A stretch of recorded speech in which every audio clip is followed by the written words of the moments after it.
Want to access hidden Android features and take full control of your device? Developer Options lets you unlock advanced settings like USB debugging, animation speed control, and more. Follow this simple guide to enable it on Android 16 safely. Open the settings page. This is the central hub for all system configurations. Next, scroll down and tap About Phone, then select Software Information. This section contains device details including the build number. Now locate build number and tap it 7 times continuously.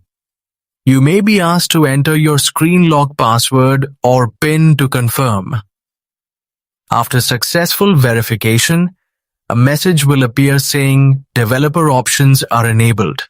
Go back to Settings and open Developer Options from the menu. Inside Developer Options, you can customize performance, limit background processes, enable USB debugging, and adjust animation scales for smoother experience. That's it. Your developer options are now unlocked. Enjoy exploring advanced Android settings and optimizing your device performance for better control and efficiency. Thanks for watching.